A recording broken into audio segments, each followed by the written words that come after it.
On today's episode of Let's Talk FGO, we've got a veritable armada of old news, new servants, new guests, old guests, all kinds of stuff. Hi, Let's Talk FGO.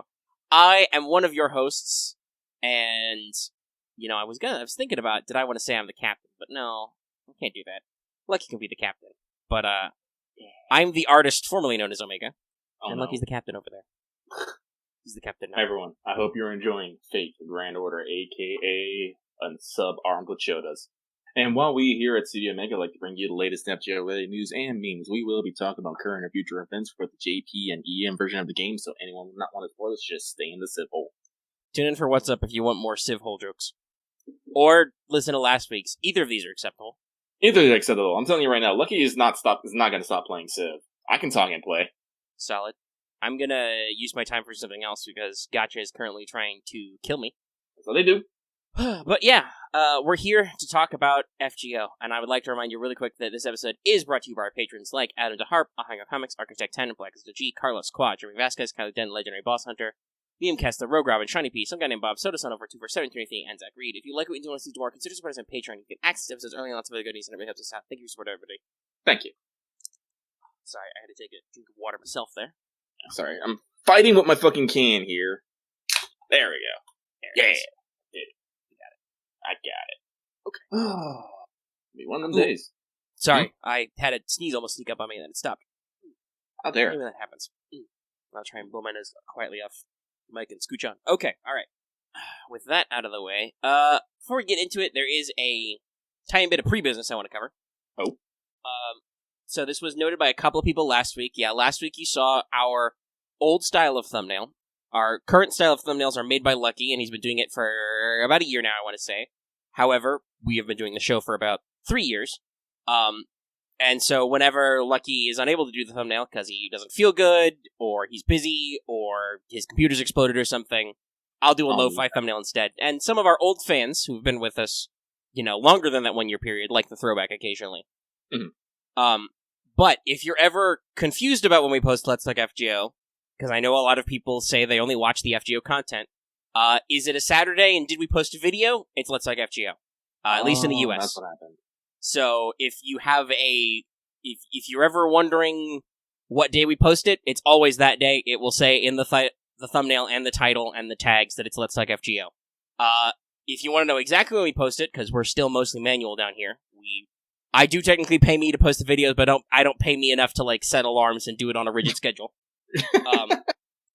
But if you want to know exactly when we post it, make sure you've got notifications turned on, follow us on Twitter, or be part of our Discord. Any of those 3 things will give you a immediate alert when we actually post the episode.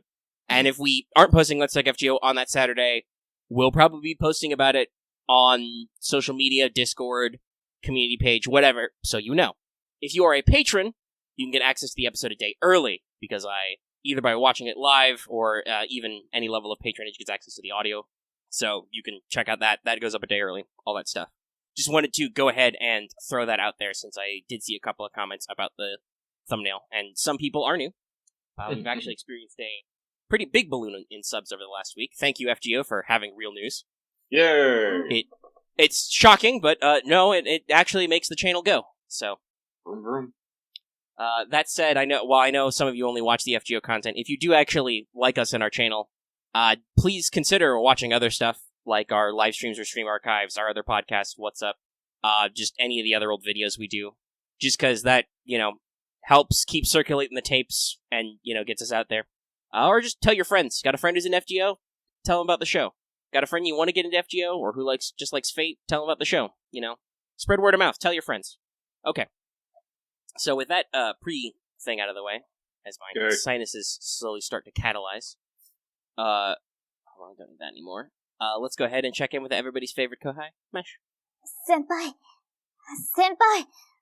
起きてください. That's right, everybody. It's time for Wake the Fuck Up Senpai, our regular segment for pro tips. I just have a simple one this week. Lostbelt 3 is coming. Make sure you're caught up, and also don't spoil shit, or me and my mod squad will gun you down. Hey, I just got Boudica. I'm keeping her forever. Boudica's a fun unit. Good, great person. Yeah. No. Well, we'll talk more about, when, maybe, in a little bit, I guess, about the Lostbelt 3. Yes, we will. We'll probably discuss further how we know it's coming, but we already know it's coming. You probably know that bit already too, but we'll make sure. Mm-hmm. So keep your eyes and ears open, and, like I said, be prepared to do it. Don't spoil shit. Don't ruin it for people. Never do that. Only villains do that. But, okay, day. Let us go ahead and scroll on through our very full notes, by the way. Yeah! Big show today. Big show. Hopefully it's a big show on the YouTubes. Unfortunately, that will only mean an hour of mailbag, so I apologize. We actually have a fairly robust mailbag. Yeah, we got... You guys just don't... Well, I don't know. Maybe the news drives people to ask questions, but I feel like, unfortunately, the audience doesn't know when to pick the week to give us a lot of questions. Like, last week when we went unlimited just because we didn't have a lot of ass on the show, we were like, oh, there's only 25. This will be easy. We still took forever because it's us, but still. But okay. Let us move into Records from the Throne, our regular achievement topic. I have kept this quiet for maximum shock value, but I did get NP2 Eresh on some tickets. Yeah! Also got an NP3 Liz and Herc. I spent 5 tickets on Christmas Rerun and then 5 tickets on the Heaven's Feel banner, just because stuff. And got lucky. Got an NP2 Eresh. It was very shiny. Very shiny. Nice. Yeah, that's very nice. Mine is not nearly as shocking, but I was able to protect Caster Shit and Smile. Finally got that Oni to 80. 80. We're paid for this, by the way. This show is monetized.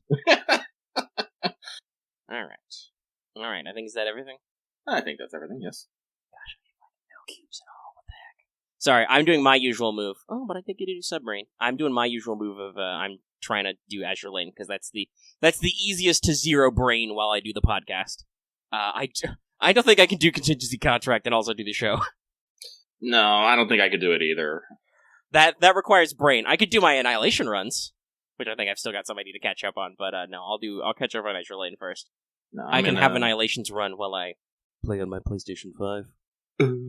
See, Omega, now that you have that, you can go back to the old Fairy Odd Parents, and instead of having Atalanta, you can just slap PS5 on there and just throw that at me. I could get you back. I don't want to, though.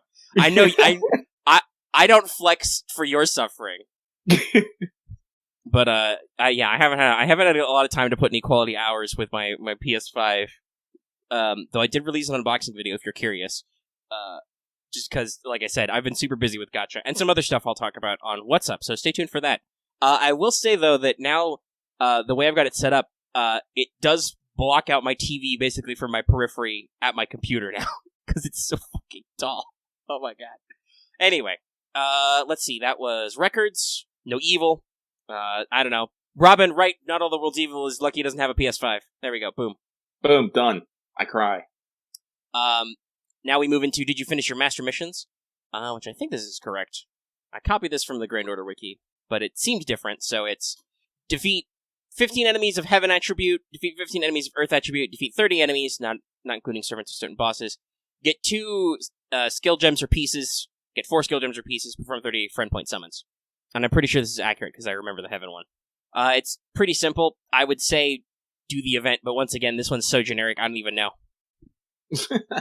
Like, literally, you could do anything. Alright, I'm going to take another big sip of water. Big sip. Because I'm feeling a little dehydrated right now. Stay hydrated, kids. It's important. It is important. And now, hold on, let me pop the knucks. Let's do some news! It's time for skelegrams. Oh, he's excited. I'm trying to maintain energy level. Otherwise, I might pass out and die. Please don't. No, I'm fine. I will not pass out and die. I get very sleepy. Alright. Number 1 on the news order. North America. Revival. Merry Christmas from the Underworld Light. 11/12, 11/20. Rerun stuff. It's got a limited lotto. You can only do 10 boxes. Blah, blah, blah. I guess that actually means that one node that runs on the lotto currency is actually worth it now, because if you do 10 boxes, you can't do anything else with it. Yeah. However, this is our first event which does this. We have now released the ability to sell old Welfare Ascension materials for... Actually, that should be 1 million QP a pop, I believe. I wrote 4. 4 is the total you get out of one servant. But yeah, so if there's a special exchange in DaVinci Shop, if you've got excess Welfare materials, Ascension materials, you can sell them back for millions of QP. You can you also now get... I don't even think it's a can. If you have extra copies of Santa Altera beyond NP5, you will get a Rare Prism. You don't get it for burning the servant, you just get it in your mailbox. So, yay! Welfare, quality of life. Very good, very good. The QP thing is a good one, and also this starts the rare prism economy. That may actually be important in the future. So make sure to do your reruns, kids. The summon banner is an Eresh Enkidu Altera rotation, with Medusa Lancer, Jaguarman, Ushiwaka, and Paracelcus on rate up all the time. Actually, I just realized maybe I should have put this in records, but maybe just as an anecdote, I did immediately buy out an MLB, the Sheepmas one, because oh really? Yeah, there were only 4 copies last year, and I didn't get a drop, so fuck me, I guess. So yeah, I'm glad to be able to finally scratch that one off my list. Man, only 4 copies of the CE kind of sucks, doesn't it, Delightworks? They need to make you play. Yeah, but the drop rates are weird. Anyway, yeah, so that's all the news about it. Mm-hmm. It's, it runs on the currency you get for the lotto? Well, that's super limited. I thought it was the sands. Oh well, anyway. Also, should not shock anybody, but there's a bong. Been a while since that. I think that's a drink cue, even.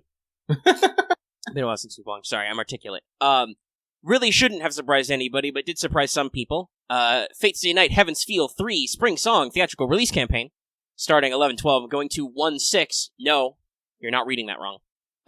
The reason why the campaign goes for that long is because basically every week there's a login window to get one of the special CEs. Some of which were just passed out as part of a login, others were geographically assigned for previous campaigns. Basically, we're just going to get them all in a big blob, make sure to log in once a week, every week to get them. Mm-hmm. Unlike, I think the way this worked with the last campaign, it was like you had to log in on a specific day, once a month. I believe because I missed one. I missed the Sakura Da Vinci one, because I just wasn't available that day. Because the holidays are rough. Probably not this year. I don't think I'm going anywhere this year. But, yeah, anyway. So just make sure you log in once a week consistently. Or log in at least once during a week to get all your little special CEs. We have also added Artoria's Invisible Air costume, and the animation updates for Artoria, Urale, and Stheno, which were brand spanking new in JP. God, the version updates is really, really great, huh? Oh, yeah. And also, so people will shut up about it, yes, Summer Artoria's sprite was edited. She got her sprite fixed. There's no real extra refresh on her animations, just her sprite was edited better. Mm-hmm. It happens. And I say so you'll shut up about it because people have not been shutting up about it. I heard you. I acknowledge it on the show, but also I mock you. This is how it works. If you make a fuss. Anyway, there's more bonus master missions for St. Quartz and a command code, just like the 12 million downloads. I need to get busy with that. I really do. Yeah, there's I think it's 12 St. Quartz in there, plus the command code, which is Sakura's command seal. Oh, so heck, good. No, shit, I totally forgot. We actually do have a Not All the World's Evil. I forgot because I'm trying to block it out. Lucky broke his login streak during the fucking 12 million downloads. Yeah, that's right. That was a while ago, yeah. Yeah. Alright, R.I.P. Yeah. Robin, make sure to timestamp this part is actually Not All the World's Evil. This is where it actually happened. But yeah, so those are pretty good. Honestly, they're getting really generous with this stuff. I'm already over 450. I think by the time Lostbelt 3 drops, or at least by the time the second half of the banner drops, I may be at over 500 St. Quartz. Wild. Which, not even necessarily saving super hard. I don't think it's been that long since summer ended, which is the last time I did some big rolls. I think it's just that, the game's been quite generous lately. That 30 St. Quartz from the social media campaign was really a big bonus. Anyway, that was all the costumes, the bonus missions. There is by the way, if I'm being kind of short about this, I talked about all this stuff on a news desk that was pretty popular, so we're just summarizing again. Going fast. But we have double chance of Super and Great Suck and double FP for FSN servants. If you don't know who those are, there's a handy-dandy chart in the news article you can check out. They're doing reruns on the Parvati Trial Quest and the 2004 Mystic Code. So if you have not done those already, you can do them again or cash them out from Da Vinci Shop later. And there is a banner with Saber Alter, Herc, and Medusa. So that's pretty fun. That is pretty fun. If you want those new stuff. And then to wrap out the news we talked about earlier, they've announced Chaldea Broadcasting Station U.S. Branch Volume 10, happening 11/19. Sorry, I had to burp. It is explicitly to celebrate Lostbelt 3. Mm-hmm.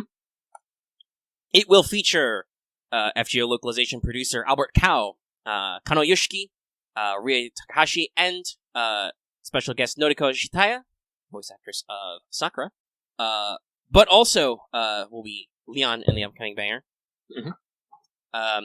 So I joked that the stream was to celebrate Heaven's Feel 3, though I expect they will faff by talking about Heaven's Feel 3, because they're going to have Noriko-san on, and it will have just premiered in the US.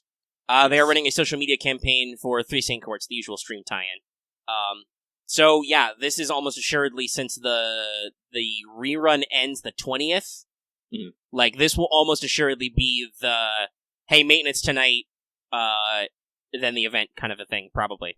I don't know. I think that they're gonna announce the pre-campaign. That's true. They might compress it as well, because there is a little bit of over. But yeah, it'll probably be the pre-campaign starts tonight, and then they'll let that run for several days until it rounds out the schedule. Yeah, I think originally JP the pre-campaign ran like for a week before it found. But I think it's they usually do that when we do our pre-campaigns. Sometimes they shorten them or lap them. I'm pretty sure early in it's only going to be like 3 to 4 days. The problem with a lot of pre-campaigns, especially for us, is that they're truly dead weeks.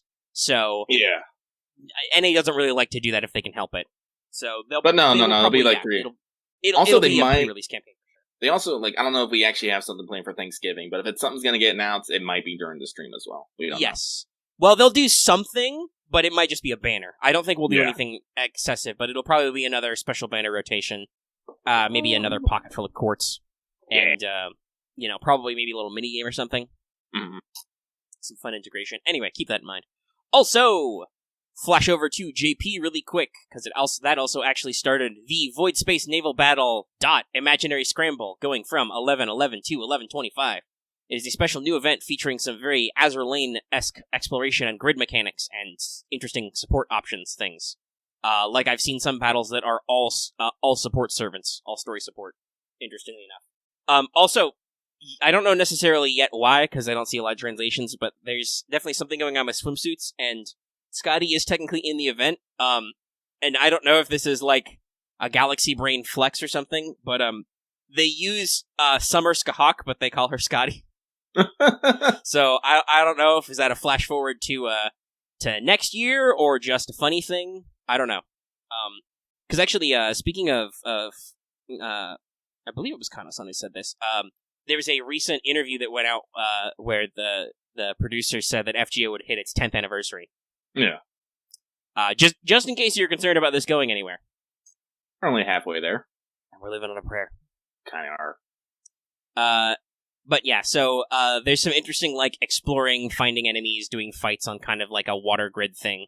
Like I said, it nobody has explicitly called it out as being like Azur Lane, but the map screens do look very Azur Lane-like, with the grids and stuff. Mm-hmm. And actually, I don't know, was Kantai also grid-based? Yes. Okay. That's another thing I know. So there's a lot of influences in all this. It was kind of great. It was kind of grid-based. Well, yeah, there's a almost another influence could obviously be considered Fire Emblem, but it looks like it's got that high level grid that you move to, and then you bump into enemies and you fight them in regular battles. Real talk though, I was able to stay up for the stream because I got kicked out of work because I got the stomach bug. Thanks, Factory Store Reunion Tour. But so I was able, and they actually showed off some interesting things, like you can reveal mode of match by launching Osakabe Hime at squares. Yeah, there are some special support options. I believe Mafia called it the the Osake sonar. I was like, it's great.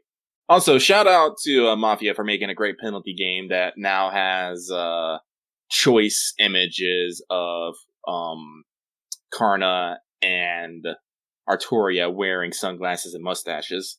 Mm-hmm. Yeah, they had to put on Paco was lightning fast with that.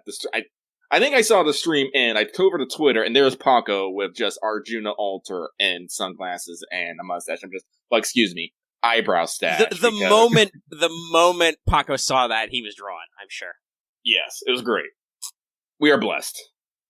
But yeah, the stream. It was a good stream. I probably could have, but was not trying to stay up late to watch it, so I skimmed it afterward. Mm-hmm. Saw some of that's the bits.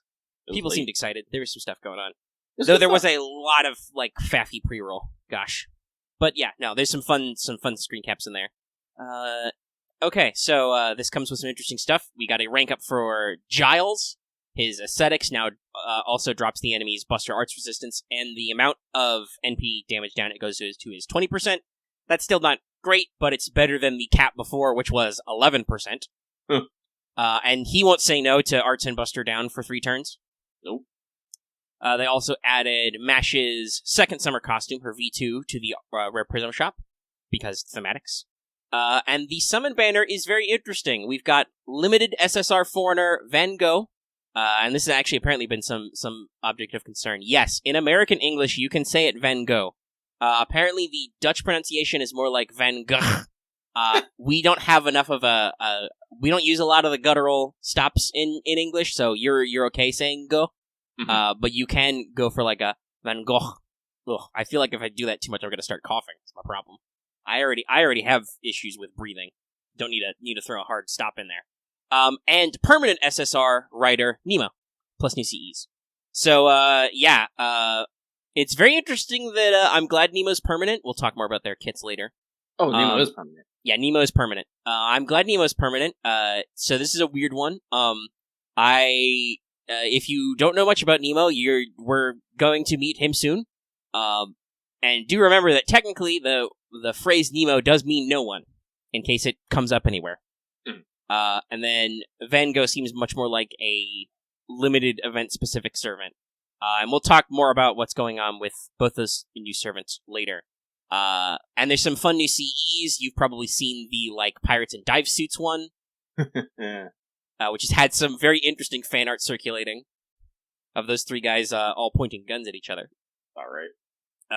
There's also I don't know who drew it, but there's the 5-star CE is an extremely powerful double Jean CE. Fujo knows shit. I mean, I can look it up right now. Let me see who the is. One of our long-term Discord members, Fujo, when she shot, literally lost her mind, started slamming her head on the keyboard. I was like, Fujo, calm down, please. Yes, this is, illustrator is Nipi, N-I-P-I, all lowercase. And it features, Jean and, Jean Altar in sexy sailor costumes, sitting on a treasure chest. Very important. And is the chest treasure or a trap? Who knows? Ooh, also, it looks like it does good stuff. Well, I'm gonna wanna roll on this banner, but that's problematic. That's immediately after Himiko. Damn you, FGO. Shakes fist. Shake first. Oh well, we gotta do this stuff. That said, there do appear to be multiple currencies, so some people have had some complaints. There's like a drop currency, and then also CEs do different stuff. The event CE is also a Kana CE, though, which is great. Thank you. Mm-hmm. #blessed. Alright, how long did that take us? About 25 minutes. 25 minutes to power through the news. Sorry, adjusting my internal balance and drinking some water. But I think if we don't have any further comments about any of those news items, it's time to jump on into the mailbag. Mailbag. We're leaving news. We're going to mailbag. So let me pull up a timer here real quick. 1 hour timer. Let me stop this timer because I don't know why, but Google just has this lovely. You can just have a 1 hour timer. It's like, yeah, let me just set that for you and start it immediately. Be like, no, don't. I want to start it. Google, you do not start.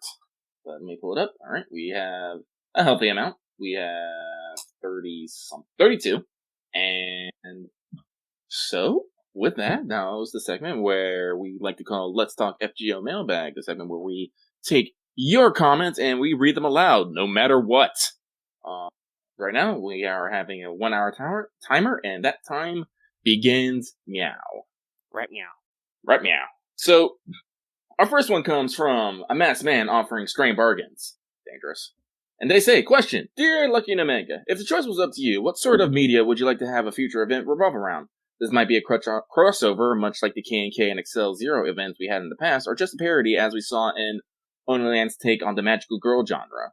Anyways, hope the Gacha gods smile on you. Thank you very much. I hope they smile on you as well. I mean, I'm hoping for future smiling, but I can't claim anything right now. I spent 5 tickets and got an MP2 Eresh, which was way easier than doing that with Saint Court the first time. Jesus Christ. But, yeah. Honestly, my first immediate thought was, I know they've made some references. I'd love them to go just all out and do some giant robot fun. I don't know quite what they do.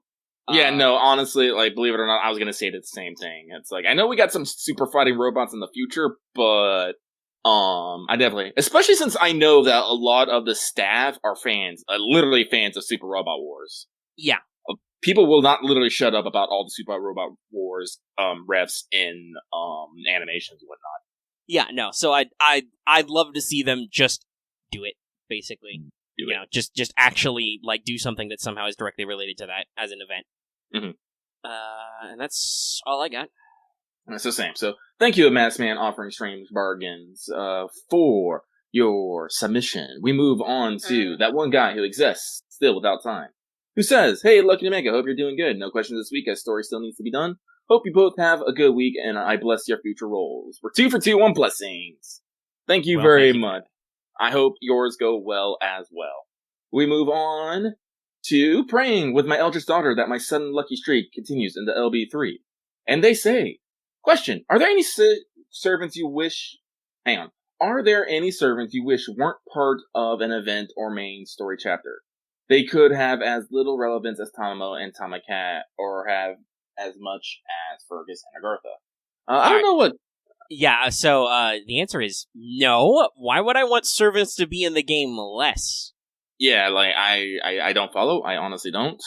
This feels like one of those backhanded questions, like, oh yeah, those people were bad or in bad events. Do you wish they weren't in them? I'm like, no, because I don't share your same opinions about that sort of thing. I'm sure some people would love to jump in and undercut it, but in general, no, we don't do that. No, like... Fergus was fine. Yeah, like, I'm trying to imagine where Tamacat wasn't relevant, because... Like, Tamacat, like, I think I can only remember really being in CCC in the first Halloween, and then they that means you forgot, because she was actually in Septum. Lucky is activating his brain right now. His hamster wheels are spinning. No? Yeah. There was definitely a Tamacat cameo. That's also when Steno showed up. It was really dumb. Most people forgot, but it happened. Yeah, no. Yep, no, my hamster wheels are now on fire. Yeah, no. But, hey, whatever. But yeah, that's that. So we'll just move right on. Yes, Lucky is not doing the thank you at the end because I'm trying to save time. But thank you for your submission. We move on to Ereshmas equals love and happiness. I'm pretty sure many would agree with that. But they say, question, favorite concepts in the novel verse you enjoyed? Going through the surveys, I like the family crest idea as knowledge gets passed through the generations, with Rin as the major example, and factions of the world like the church and clock tower and how they approach magic and rules. I'm pretty sure we've had a question like this before, but I do remember what I'd said in. Lucky really likes the concept of beasts. I really, really do. Basically, an evil that is meant to be destroyed is a fascinating topic to me. Yeah, I mean, for me... Sorry. Big yawn energy. Yes, I spent a lot of time writing notes, as people will see later, because one of these new servants required me to write twice as long a paragraph as the other one. I'll let you guess which one until you find out. So I delayed food, and then I had a big chicken and wings meal, so I'm starting to calorie wind down, I think, a little. But yes, so to not waste any much more of your time, honestly, just the Noble Phantasms and Throne of Heroes thing is really interesting to me, just because I love, like, collective unconsciousness and storytelling shit. But also just the way reality marbles are is really cool. I've always really loved that, the way that works. I think that's what I said last time we got a question like this. So yeah, that's me. That's him. So thank you very much for your submission. We move on to a warlock who has no time to explain. That sounds like a D&D plot. But they say, so I'm sorry that I don't have time to explain why I don't have time to explain, but keep up the good work, guys, and here, have some positive vibes. Now I must get back to my frozen hellscape. Peace! Peace! It's a Destiny reference all along. Actually, is the Stranger a warlock? I don't even know. Some old school stuff. How many people even remember the first year of Destiny 1? The OG story. Know. Anyway, moving on. So, thank you very much for your submission. We move on to someone who thinks too much. A lot of you folks out there, I'm not gonna lie. Anyway, they say, and a follow-up to my question about Abigail last week, do you think we'll ever see her in full control over power? I asked because she might do something at the end of the Lostbelt. I don't know how that B part is necessarily connected to that A part. We'll see. It's interesting because the game usually likes to forget that Epic of Remnant exists for the most part. Just because it's still not required, so. Yeah. And I gotta be honest, I don't know. Because it's a pretty OP... Oh, excuse me, very burpy. It's a pretty OP power, so. Yeah. I don't know if she'll ever be in control of her power, but I hope that one day her power is not in control of her. Something to be said about that kind of stuff. Anyway, thank you very much for your submission. This next one comes from Sencho is Love, Sencho is Lit. God damn it, Sencho. And her fucking... I might have been watching a couple of Sencho clips earlier. Anyway. Are you a boomer? If the player character receives a new mystic code that was aesthetically based off a servant, what servant would it be? I know my answer. Do you have an answer? I mean, I'm just trying to think of good iconic servant costumes. I think you could probably do something fun with Emiya's red coat. Do you know what costume I want one based off of? Solomon. Huh. That could be interesting. Mm-hmm. But yeah, we'll just give quick answers there, and we'll move right along. So thank you, Sencho is Love, Sencho is Lit. I just wanted to read that again. We move on to, I'm just a simple farmer tending to my lands of burning dreams. That is powerful. Wild. Mm-hmm. Question, if you have one servant in real life, who would it be and why? Also have a great week, you two. Simple. Talamo. Definitely gotten this question before. Yeah. It's an easy one to answer. As for why Tamamo, is because she aims to be the perfect housewife and has sweet magical powers, aka curses. Also fluffy. Yeah, so my answer for this is actually usually Medusa. Not because she's necessarily my favorite servant, but because especially in my real life, I would not necessarily want to hang out with the Rin Faces or Mordred. Like, that's not a casual, low-maintenance existence. No. Oh, man, no. Anyway, thank you very much for your suggestion. We move on to Gorgeous P, searching for Dojins. I know this feels well. Question, what swimsuit servant outfit would Enkidu look the best in? Nobukansu counts as a swimsuit, by the way. Does he? Well, I guess one of his ascensions is vaguely based on Summer Nobu. Yeah. Oh, excuse me. Any of them? I'm trying to think. I mean, like, the irony would be like Summer Ishtar, but No, let's put him in Blackbeard's summer outfit with just the big shirt and the parrots. Perfect. Which, and of course, because Blackbeard is fucking huge, even though Enkidu can be any size clay once. It's a huge, oversized shirt. Yes, perfect. Done. So thank you very much. We move on to Killian King, who says, don't have a question this week, just wanted to express my shock for once summoning a 5-star for the first time, not even a single temple, a single 3-star summon. That's ever being an Abigail that I now have MP2, which is entering since last year I got my first Abby on the Secret Power alone. With this in mind, I hope that when we get Summer 5, when we are summoning for our Kuroneko Pankeki lover, we will be just as fruitful as I was. Well, I wish you luck, and yeah, I don't really trust singles, but when you get a pull on a single, it's very spicy. Also, I'm also giving you, Killing King, I'm giving you a little bit of sidelight, because you say you want to express your shot, but then it just sounded like a bunch of bragging. But sometimes, you gotta brag. Anyway, thank you for your submission. We move on to, a single sentence isn't enough to contain the awesomeness that is my alien. I see what you did there. Hey, Lucy, and Omega. My question My question is, which event are you looking forward to next year? Hope you guys have a wonderful week ahead. Ooh. Oh, that was a big old crowbar of those train wheels. Mm-hmm. Somebody threw a pipe in my hamster wheel. Oof. Okay, well, events, I am interested in, Saber Wars 2, Summer 5, which a lot of people have a lot to say about, and, OQ. Top of my list is definitely OQ. I'm also gonna put Valentine's at the top of that, since we'll be getting our voiced, Valentine's line. And I am a little curious to see what the Sparrow Inn's all about. Yeah, I gotta say, because we've had that conversation recently, I don't know if I'm necessarily excited about Voice and Letter Collection, just because I know that that's gonna be a big fucking download. And I don't really have a lot of time to prep for that. Because knowing our event schedule, it'll probably start in fucking January. Well, actually, I don't know, but it started like, gosh, does it go for like 3 weeks? Jesus. I think it does. It's like February 6th to February 20th. So yeah, it's big. Anyway. Big. Yeah, that's it. Yep, that's it. So, thank you very much. This next one comes from Avad, Lord of Backward Spelling, who says, I noticed sometimes the servant's final ascension art is wearing outfit not available in the game. Yeah, okay. He did that. Is there any you hope become a custom? What? I believe you meant to type a costume. Let's use different letters. Honestly, I am not in a fit state to think who has a different FA, like, full-blown costume right now. Other than, Irie, who just loses her bra somewhere. I know, Caster Ilya has a different FA than, because she has I'm in the fucking beach in a fucking sheer, like, white shirt. I'm just like, why, child? But honestly, no, I'm usually fine. Like, if I want newer costumes, I want, like, things like fucking Carmella's swimsuit from fucking Arcade and stuff like that. Usually Final Ascensions, I'm just like, no, I have a Final Ascension art. This is lovely. This is great. By the way, Lucky's gonna out his phone, but when Fue drew that art of Carmella with the giant ass, I'm like, this is going on my phone now. So every time I open my phone, it's just, bam, a Carmella ass. I'm like, this is good. I am healed. Life is good.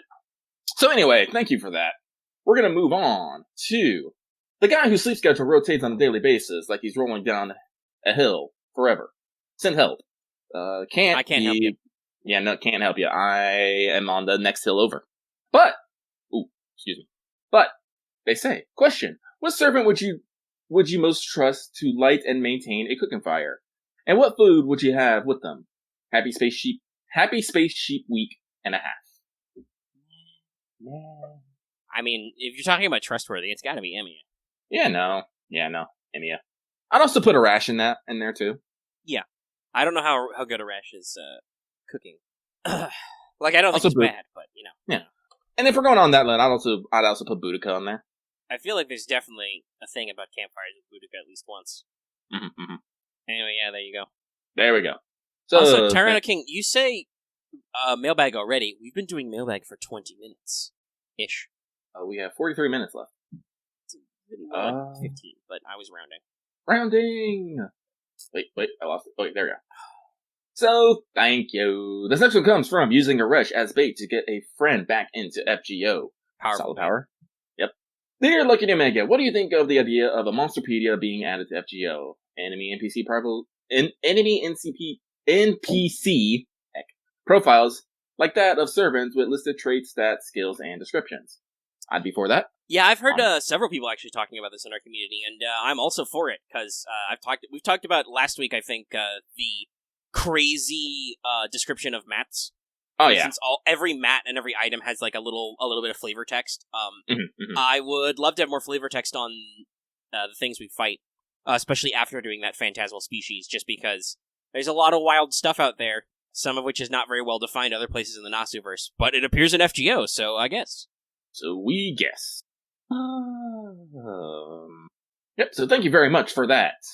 This next one comes from a delightfully steamed ham, who says, if Caster Gill and Archer Gill, adult, were to fight, how long would the battle last, and do you think Caster Gill could pull out a win? Honestly, I don't even think they actually get to fighting. I think they just be yelling at each other constantly. Probably. That said, I do believe that eventually Caster Gill would win, because while technically his Archer form is supposed to be more powerful or whatever, as a caster, he's wiser and more experienced, so he's less prone to critical failures, basically.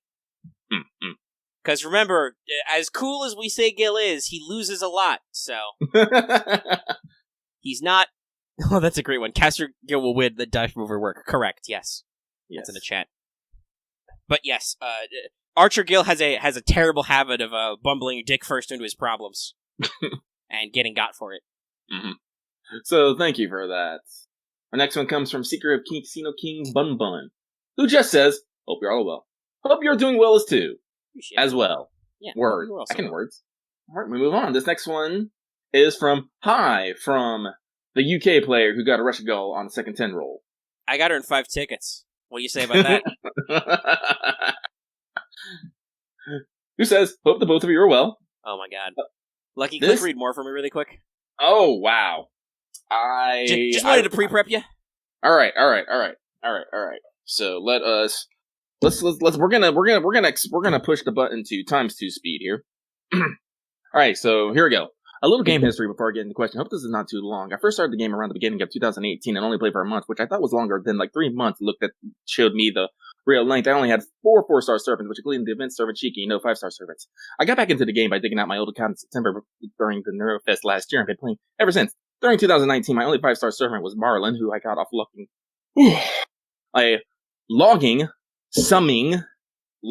summing ticket after basically giving up on him while spending all of my quartz and some money. When I got him, I slapped my face to make sure I was not sleeping. It was so hard that I was shocked I did not leave a nasty brew. However, on the last day of the year, I did get a Gilgamesh off the Happy New Year 2020 guarantee banner. Then 2020 hit, and 5-star servants have been pouring in ever since I pulled my waifu oi Hokusai. A total of 13 how. Wow. And I barely spend money on the game. In order this year, skip this if you like. Hokusai, John Alter, MH Galter, Zong Guang, Sang Zang, Ozymandias, Shooting Doji, John Scotty, Sherazade, Squirt Art. Osaka Bihimi. Wow, I tried so hard to get her last year and was not even trying this year. Law, Arjuna, and now Ereshmas II. Now, did I have bad luck before this year, or was I just this year very lucky? Yes. My question is now, The answer to that question in there was yes. Oh. My question is now, should I burn my second set of Shiki Assassin or build a second one? Well, thanks for the great show, and hope this was not too long by. Yeah. Wait. Wait. Yes, what's up? I'm confused. So did they just tell us of their whole SSR history and then ask if they should burn their second set of Shiki Assassin? Correct. I mean, technically, the story ends with, did I have bad luck or good luck? And my answer was yes. Also, to your actual question of Shiki Assassin, burn it? You can't use 2 of the same unit. Yeah. You can only do that with supports.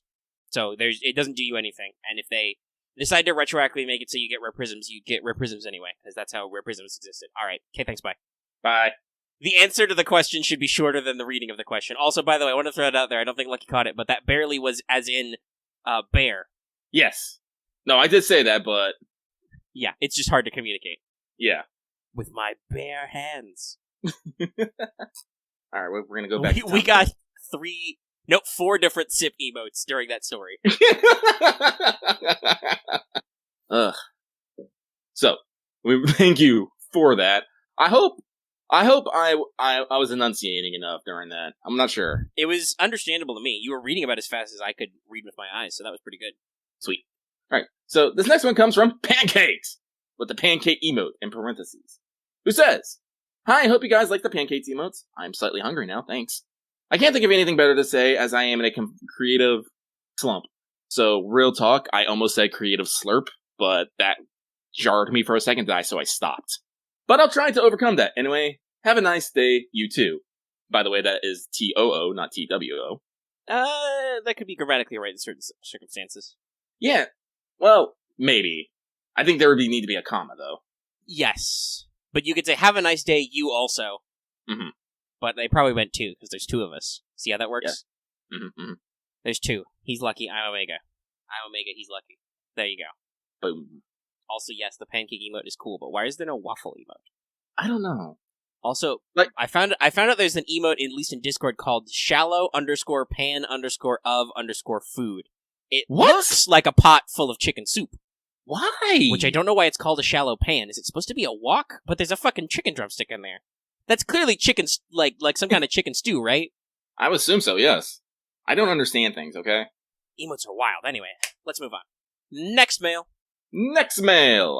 So, this one comes from Moon Has Returned for More, who says, question, do you think we'll have another Lostbelt / event story that is set in a modern cityscape like Shinjuku? This suddenly came to mind a few hours ago since I really love the story and overall vibes of the Shinjuku's pseudo-singularity.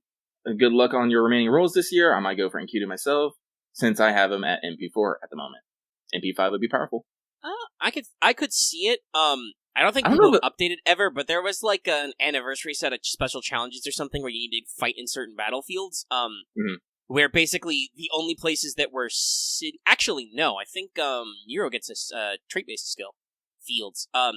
So yeah, I mean, I certainly wouldn't be surprised if they did that more because there is a mechanic for it. I don't know if that's how Lostbelts will work because while Lucky's been having some discussion about this, while the Lostbelts are presents, they are current timelines. They're also weird. So yeah, usually they are not. Usually the reason why Lostbelts get pruned is because they do something that fucks up fucks it up and diverges too far. So you really wouldn't have it. I don't know if we'd hit modern culture, but we'll see. I Like I feel said, like the best not- bet for that will probably be 6, if any, because 7 is explicitly called the Sea of Trees. So, like, that's the only subtitle we have. But yeah, that's my thoughts. Big thoughts. And for events, anything possible. Heck, we had a summer event set in Las Vegas. Alright. So, thank you very much for that. Next one comes from Ozymandias of Zawado, who says, "Yo guys, hope your week is going well. My question is, if you can make a soundtrack or playlist of your favorite servants, what songs would you put on it and why? Looking forward to the show, and what's up as always." Shout out to you for listening to What's Up. More people should do that. Super appreciate that. If you can make a sound or playlist or your favorite servant. Actually, Mordred and Ishtar both have leitmotifs because they were in the anime. Thank you, soundtrack design. So, I don't know, I'm pretty set. No, my jokey answer right now is just I would present Nemo with Holy Diver. And probably on point. Actually, that reminds me, the music in the CM, the composer of that is actually fucking Sawano Kohai and collaborator. Nice. So it's not as, whoa as Sawano Hiroyuki usually is, but it got subtle whoas. Yes, it was posted a lot, so I assume it's good. Yeah. Actually, what is his name? I'm always watching. Shoot. I'm waiting. Oh! Actually, it's probably in my history, because I was listening to it. Yeah, oh, by the way, hang on, I'm gonna pause this timer real quick, because I'm gonna tell a quick story. Yeah, Omega, so, fun fact, I had to upload the fucking Star Wars AP 3 times to get it to work. Oof. Because, speaking of the damn, thing, I was on my own account for a little while. I don't remember why. I think that's where the history is of the fucking, me listening to the song. But I forgot to switch back, so the first time I uploaded it, the damn thing uploaded to my account. I'm like, I can't do anything with this. So then I remember to switch over and upload it, but then my internet died and everything just fucking borked. I'm just like, well. Oh wait, no, it's 4 times. It's 4 times. Then I tried uploading it again last night when I was sleeping, and I guess the internet died again because I woke up and it's still like we are eternally stuck at 75%. So I was like, you should be able to get that to like reconnect now, but yeah, it's still a process. Yeah, so finally I got the 4th time going, and it is finally up. So I'm like, Jesus. Yeah, I'll put it on the schedule. It's up now. Yeah, okay. Alright, cool. Just Lucky's been having a moment with that, but you should totally look up the title song for the CM. It is real good. Honestly, the CM itself is real good by itself. It is intense. I hope you all watch it and enjoy it. It's on the official FGO YouTube channel, which you should follow them also, because that's where all their streams and stuff go, and CMs and things. Okay, so anyway, this next one comes from Rolled for Robo Ninja. Got inner loop instead. What could this mean? What servant's inner loop? I'm gonna assume Herc, because we send him for inner loop batteries. Ah, very well then. Very well then. Inner loop. Watch Carnival Phantasm. It's adorable. It's good. Great. Anyway, they say, question. Is a Lostbelt an advanced singularity? Is removing a grill and restoring a singularity similar to defeating a tree and wiping the Lostbelt? Are people/events and singularities undone like in Lostbelt? Neither singularities nor Lostbelts exist in proper human history. Unsure if related, but an entry on the TM Wiki theorizes that Lostbelts are projected onto the world. Pardon the long question. It feels like deep lore. I wish you all clear skies and fair weather. Alright, so, we'll do this kind of in a little reverse order. Yes, Lostbelts are, I don't know if projected is the right word, but yeah, they are, the tree puts them on the texture. The texture of Earth, which is a really big thing with capital T, has been removed by the alien god, hence why everything is white now and flattened and kind of blown up. Not like perfectly flat, because there's still some shit going on, as we've seen in some Lostbelt stuff, but yeah. And then the Lostbelts are transposed onto the texture, so they could become the new texture. Slapped on it and anchored with a tree. Now, the answer is a Lostbelt an advanced singularity? Yes, but actually no. Because that's the thing. You say, asking about like events being undone or singularities not existing. Technically, singularities do exist in proper human history. They are points in time that are attempting to be changed, which we fix with time travel. They are points in the past that are designed to fuck up proper human history. If the singularities did not go solved, they basically destabilize proper human history and break time. Time gets bricked, basically. Because that's basically what you're doing. The intent was to sever multiple points in human history, destroy the foundation so that Gatia could fire up his rocket ship and go back in time and fuck everything up for us in the past by not fucking it up for us, which is actually fucking it up. Thanks, buddy. Good job. Real pro strat. Literally, basically cut down the tree of human history and use it to fuel his rocket ship to go back in time. It's very weird if you think about it. But yeah, so technically, while singularities are not recorded by human history, they do still exist in the proper human history past. They are attempts to change the past. Because you can kind of do that. The quantum time lock thing is weird, but yeah, it's... Sorry, my nose is very irritated today. So yes, it's kind of like that, and so talking about are people undone? Yeah, but no. Gil actually talks about this. Yes, actually several people talk about this at several points, but it's biggest during Babylonia. And actually that's what I always thought was a little confusing about Babylonia, because this was discussed as early as Orleans. No, if you die in a singularity, you die in real life. Like, you're dead. It's just that when the singularity goes away, history corrects it, records it so that you did not die of something weird, basically. Yes. All those people in Orleans eaten by wyverns, now they probably just caught plague and died, because that's a lot more historically sensible than getting eaten by a wyvern, etc. And rewriting history does not necessarily save people who have, or undoing the singularity does not necessarily save people who have already died, but it prevents history from being unhitched so far as to fuck up the time stream. That said, in Babylonia, apparently Tiamat's awakening is so fucking weird that basically all those people who got ate by Lamus or turned into Lamus or ate by Lamus after being turned into Lamus, it's very weird. Nobody likes Lamus. That's just so outside of the scope that the time janitors were just like, nah. We'll just put all those people back because it's too much of a clusterfuck to figure out how that makes sense. And yeah, we've done a Teach Me Omega Sensei on What is a Lostbelt before. Yeah, no, I still remember. Singularities. We've kind of discussed the differences.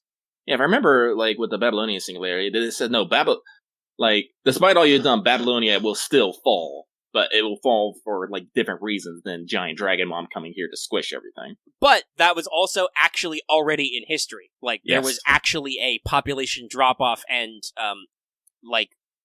Uruk and a lot of those other cities actually did experience population crashes and losses of authority in the archaeological record, Wow. So, lost belts are more like shouldn't be's rather than the way a singularity is, which is trying to create a possibility. And really, a singularity isn't really trying to create a lost belt, though certainly you could create the circumstances. Mm-hmm. But the singularity's purpose is just to break time. Like Gatia is time hacking right now, and he's trying to brick time, so that he can do something completely different with it. Lost belts are not that. Lost belts are timelines that shouldn't exist, which the alien god picks to basically be like, hey, this could be a cool prime timeline I could hang out in and chill. Which shows you how much taste the alien god has. I mean, to be fair, we know from Lost Belt 2 that it was really only trying to pick one guy, and then he was like, no, but 7, bruh. So maybe the other 6 they're not its first choices, but still, it's a little weird. Anyway, yeah, so, no, your question was perfectly fine. Sorry about the slightly long answer, but it's what happens. It's how we do. That covered everything, and the answer is yes, but no. Similar, but not quite.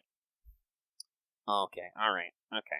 I see it. Yeah, so, by the way, this is now going on for the 3rd week, and at that point I'm saying this joke is done. No, I believe this is week 4. Oh, it's week 4? Yeah, first week was a raptor screech. I think the next one was just... Oh yeah, I popped my knuckle, then the 3rd week I cocked my gun, and it's still here. So yeah, no, I'm officially done with this, so I'm skipping this. Oh, okay. You know who you are. Look, you just dunked it. Mm-hmm. So we move on to He who uses command seals to steal meals for eels who makes deals with banana peels. Nice try, but you got to get there pretty early to get that one over on Lucky. It's honestly how I trip over some things, and then I can just literally go rapid fire for several paragraphs without breaking a beat. It's weird. Hey, listen, this was like poetry. Anyway, let's do the question. It was very good. I liked it. I love the flow. Good flow. 10 out of 10. Anyway, hello, Lucky! So, let me explain this. So, Lucky is a proper noun. Usually that means you capitalize the L. In this one, the L is lowercase, but the Y is capitalized. Why? I don't understand you people. Anyway, hello, Lucky and Omega. My question for this week is about the Holy Grail work that took place before Shiro became heroic spirit Emiya. Was it ever known who Ren summoned in that war? Because she had summoned servants since she didn't have a catalyst. I mean, yes, you still summon a servant even if you don't have a catalyst. You are the catalyst.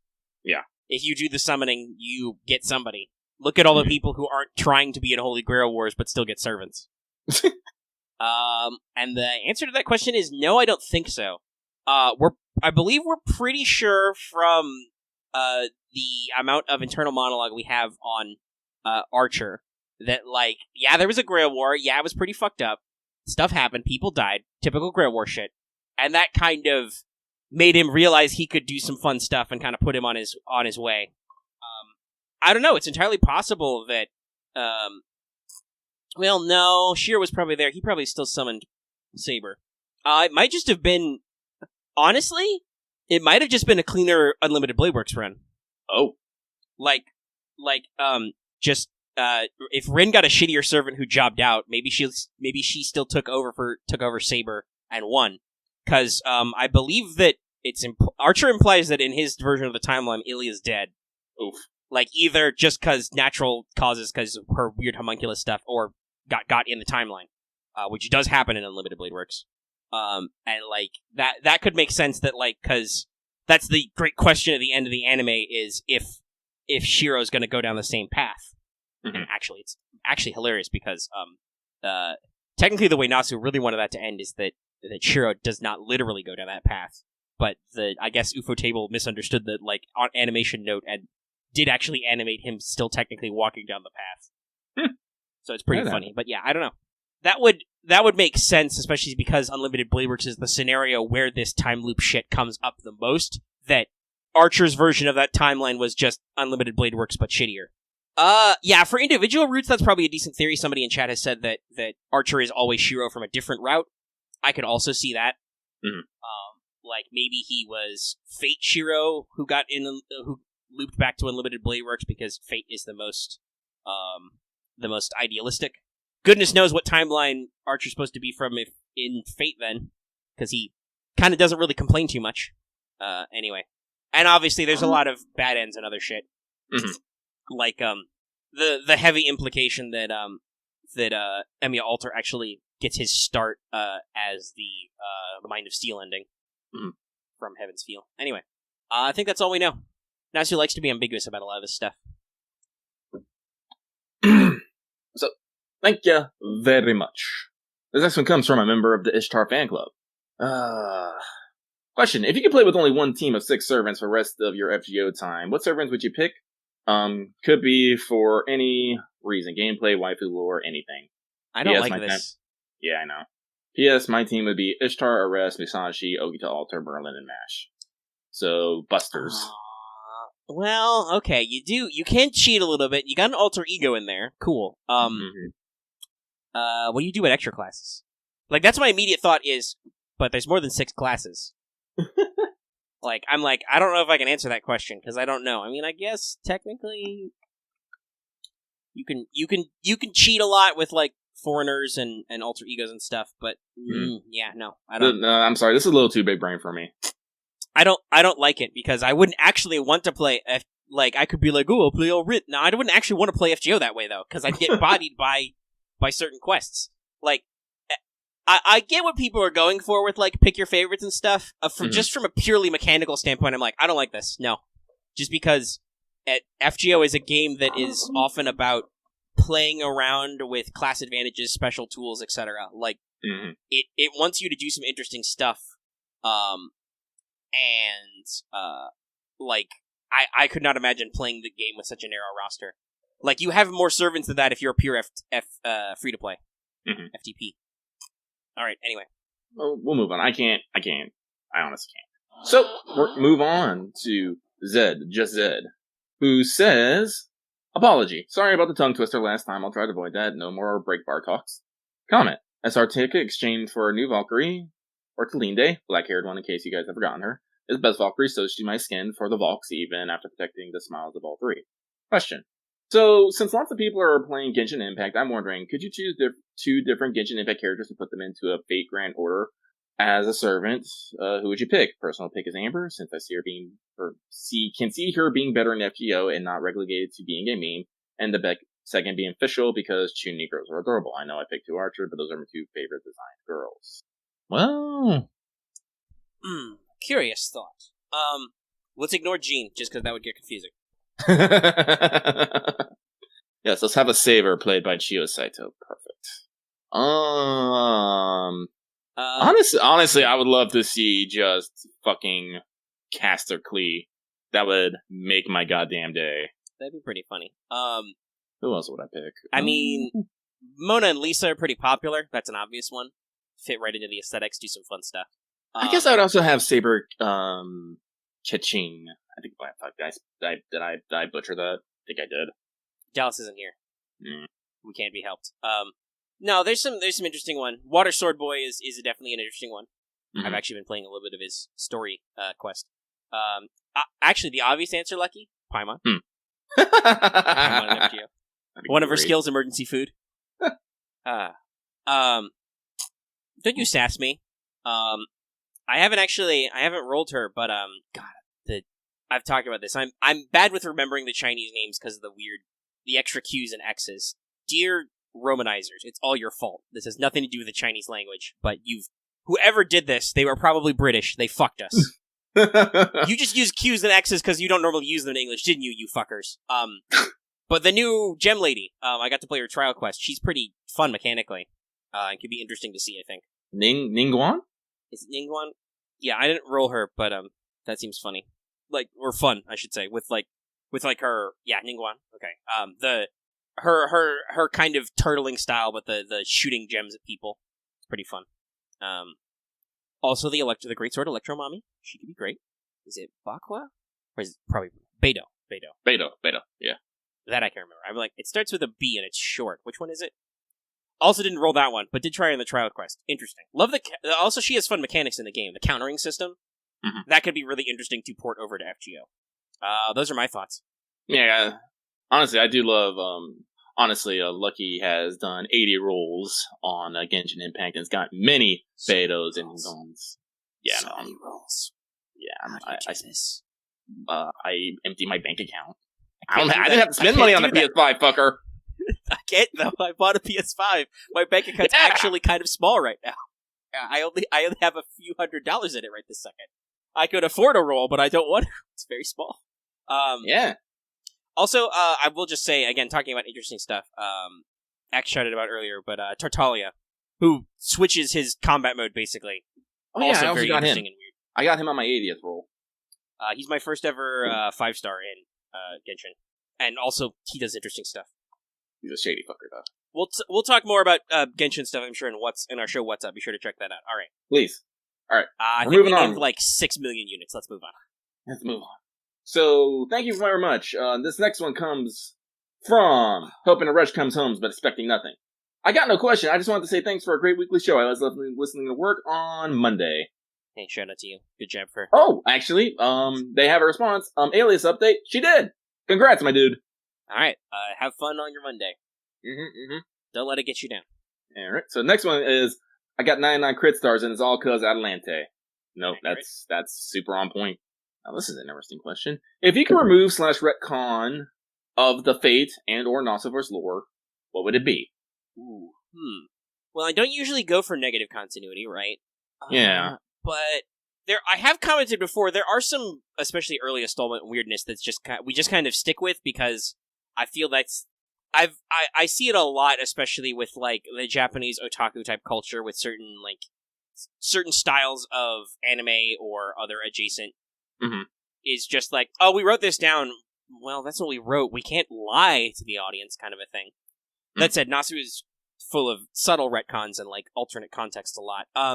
But nothing really. Maybe it's just how I am right now. Nothing really jumps to mind immediately. I feel like there could be some small details I've probably kvetched about before, but like I don't want a retcon. I'd love a modern canonical in-universe clarification about some stuff. Like, what the fuck is up with Gil's armor?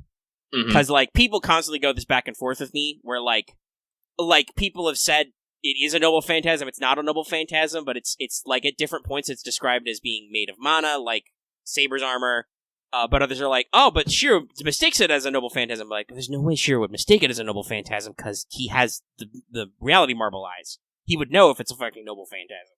So is it a noble phantasm? I don't know. I'd like them to make up their mind, and if it's a noble phantasm, it needs a fucking name and a description. If it's not a noble phantasm, put it on his fucking skills, or don't. Like, just go back in time, edit it out, and go there. The Ultra one's a good one, but I don't know if that's a retcon. That's just them being dumb.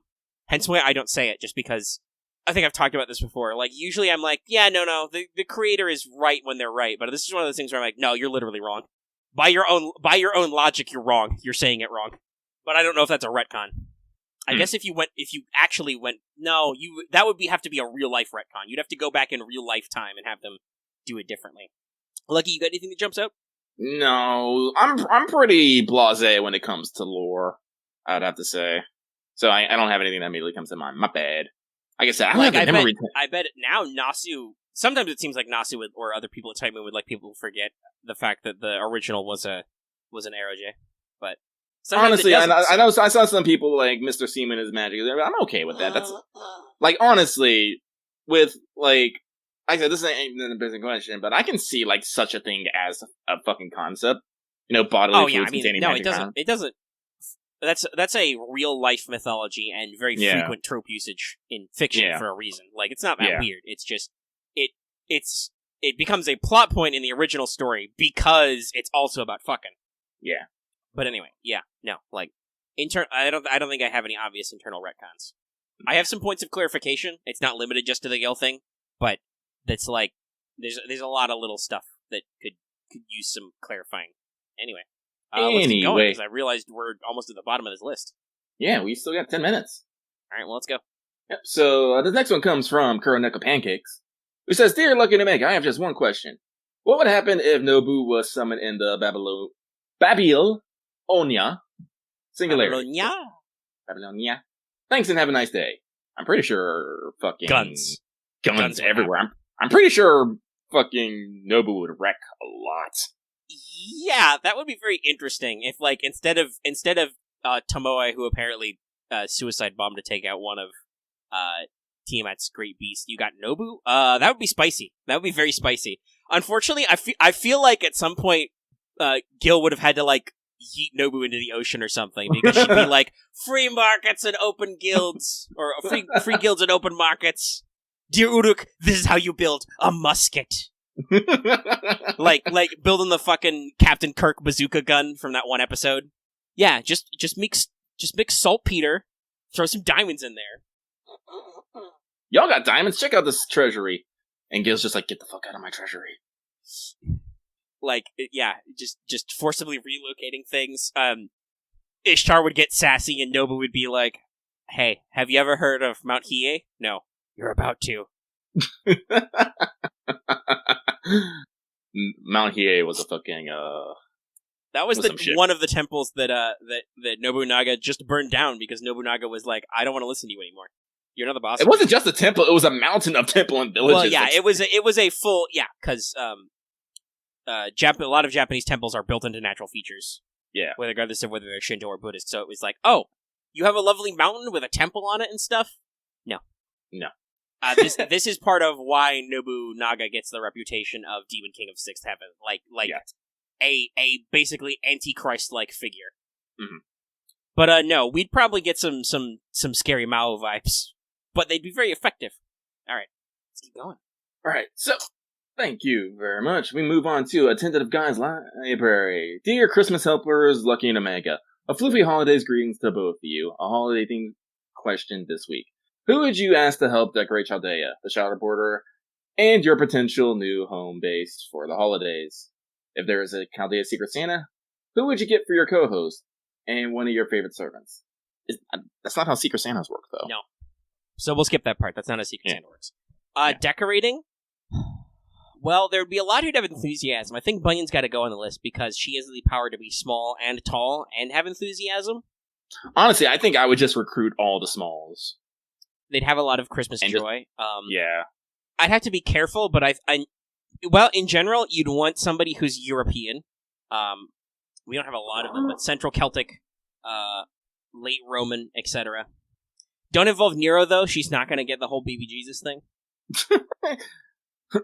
Nero's going to be like, okay, so this person's technically the most important, then I must be them. And we're just like, Nero, no.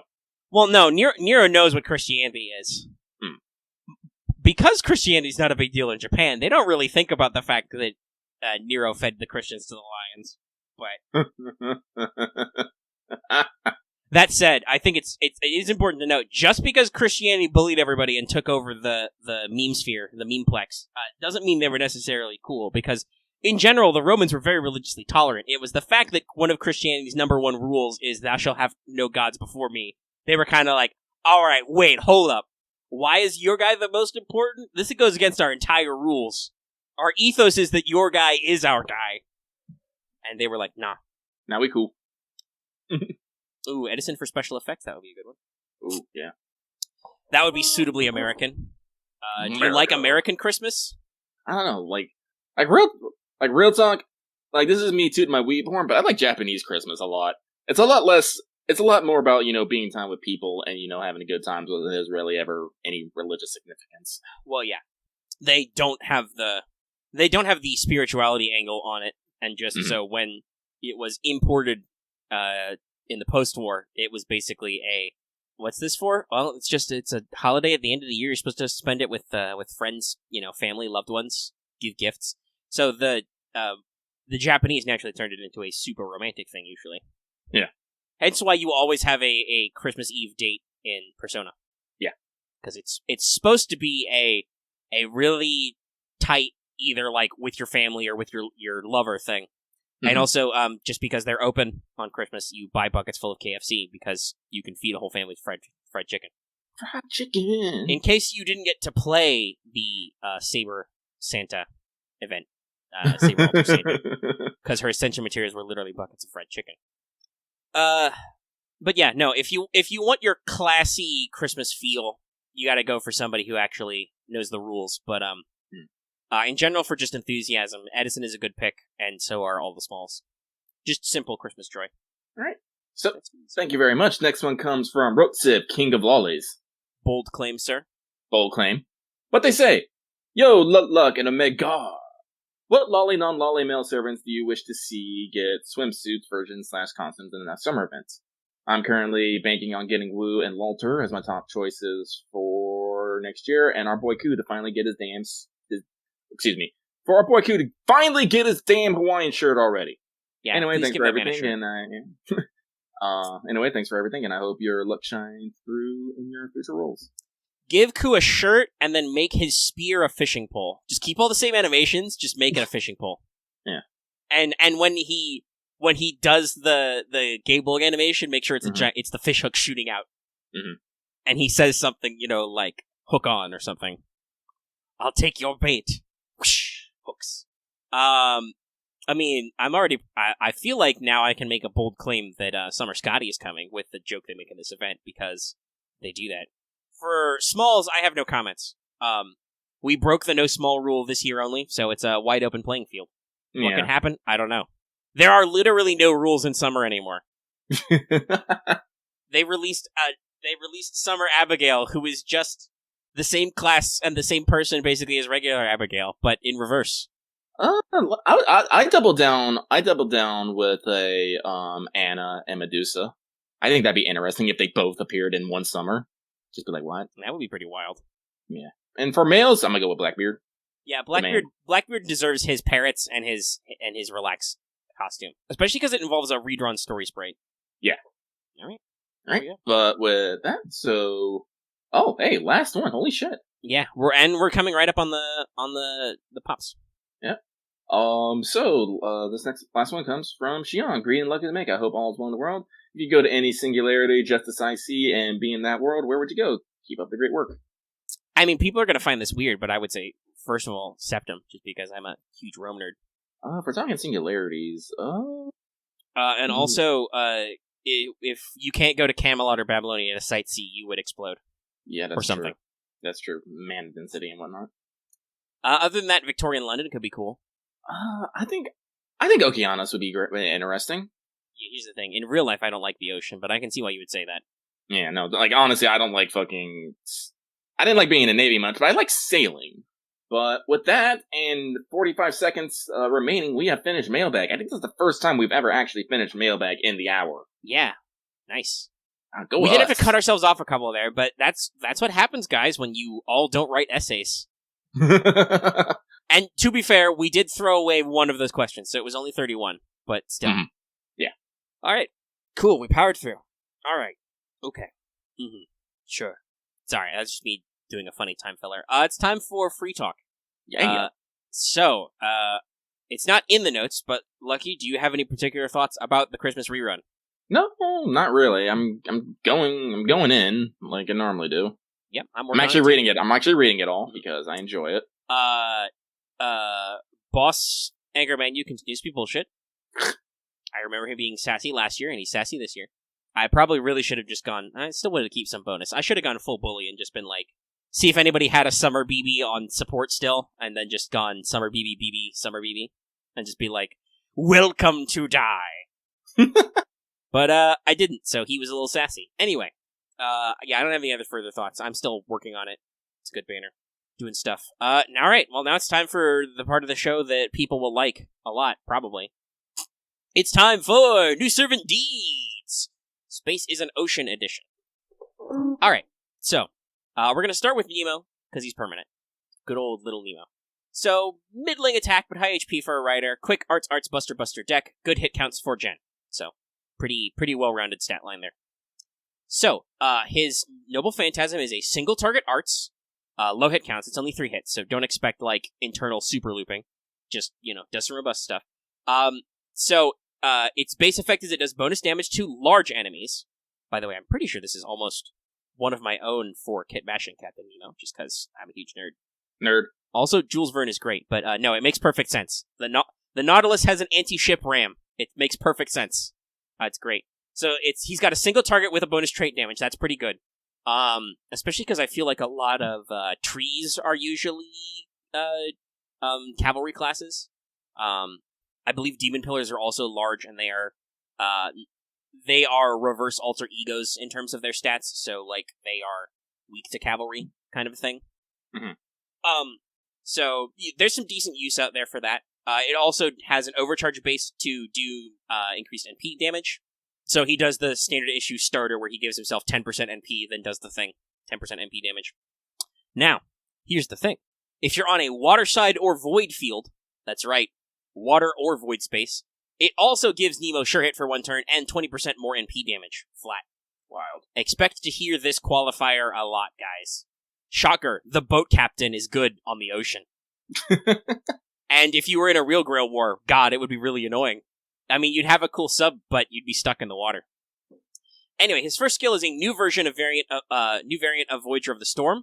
So it has the standard Voyager of the Storm effects, right? A little bit of NP damage, a little bit of attack up for 1 turn. Sorry, hold on, lost another sneeze there. Ugh. I really need to get down and vacuum up in here or something. Don't know why my sinuses are so agitated today. Anyway, yeah, so it's the usual Voyager of the Storm effect, NP damage and attack up for the squad.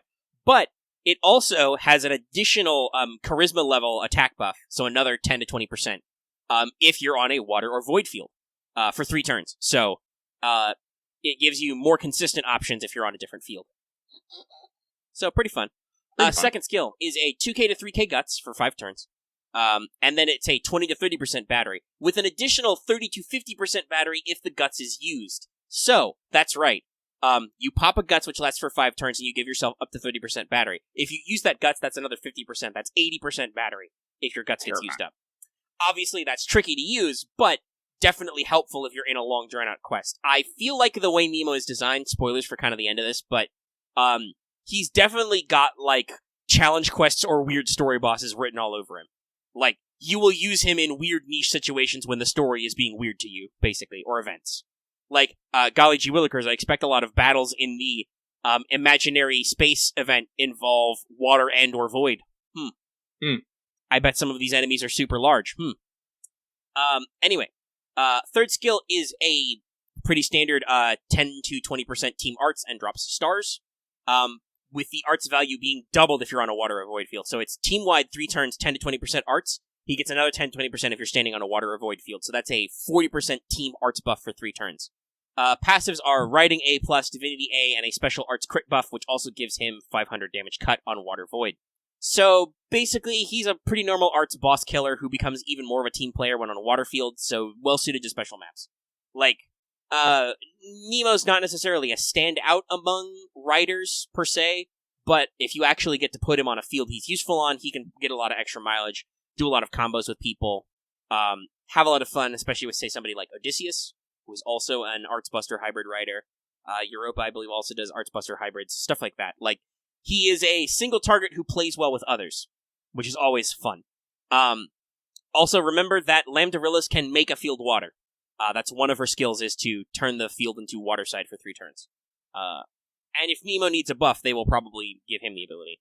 Also, with his like attack and arts and NP effectiveness, he also works great if you're working with Little Da Vinci Rider, because she has a lot of arts looping potential. Just if you happen to be doing wave clears on a waterside map, you can easily have Nemo charge her up, let her rip, and then have Nemo go into the boss.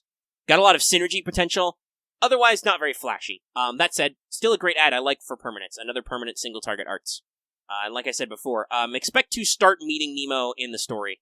I was kind of curious how we'd handle that, but since he's permanent, I feel like it's not, just expect him to become a recurring character. You'll see the build-up. Now, speaking of a very event-focused and not a specific character, let's talk about Van Gogh. Or Van Gogh. Van Gogh. God, I really can't do that noise right now. I'm going to start, like, vomiting or something. Coughing, sneezing, puking, crying. It's not really that bad, but it's definitely actually making that sound. It does definitely cause me to have some phlegm. Now, I should note, 1, yes, Van Gogh is a girl. 2, she is not Vincent Van Gogh. She does not introduce herself. She is definitely not the actual painter Van Gogh. Second, she's a foreigner. I'm pretty sure that this is a reference to Color Out of Space or Pickman's Model, which is explicitly about creepy paintings. But sure, guys, keep picking those obscure names off that Wikipedia list anyway. Sorry, it's a sideways jab, but this is something I see every time a new foreigner comes out, is everybody and their mother pops open the literal Wikipedia article list of Cthulhu Mythos deities and looks for anything that those could be. Take it from me, I've actually read a decent number of Cthulhu Mythos stories, and I'm in the thing. Like, I've followed a lot of the Call of Cthulhu role-playing game and stuff. Most of those names you're picking up are, like, super obscure that nobody's ever heard of them, right? Like, yes, some of them are probably better fits than what we end up with, but, again, this is FGO. Don't expect any of those weird picks. Like, those guys were probably mentioned once in a story, and then never again and never detailed, because that's how a public domain mythos works. Apparently in her lines, she makes some vague cross-checks to both the Big C and Haster, a name I don't want to say multiple times. But as somebody fairly well-versed in the King and Yellow cycle, I feel like while she could be a tangential reference to the Big H, I don't get the right vibes. Just because she has a skill called Yellow House that was a Vincent Van Gogh painting. Same with her NP is referencing the famous Van Gogh painting, probably one of the most famous, Starry Night, or Starry Night. Honestly, from what I know of Van Gogh, I feel like she's kind of a nursery rhyme of paintings. Specifically. Yes, it definitely seems like she's a hodgepodge of concepts. Like, I think she calls herself a hollow entity.